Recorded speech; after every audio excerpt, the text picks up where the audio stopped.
রেখাংশ AB এবং রেখাংশ CD কি সদৃশ্য?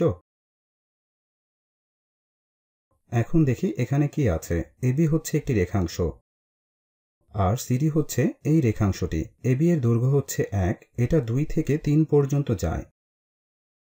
আর CD এর দৈর্ঘ্য হচ্ছে 1, এটা 4 থেকে 5 পর্যন্ত যায়। সুতরাং তাদের দৈর্ঘ্য সমান। এগুলো হচ্ছে রেখাংশ যাদের দৈর্ঘ্য একেবারে সমান। সুতরাং তারা সদৃশ্য। হ্যাঁ, চলো আরো কিছু করি। AB এবং CD কি সদৃশ্য?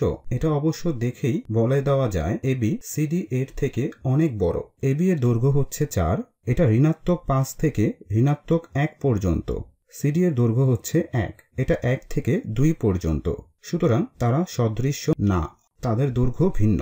এসো আরেকটা করি। AB এবং CD কি সদৃশ্য?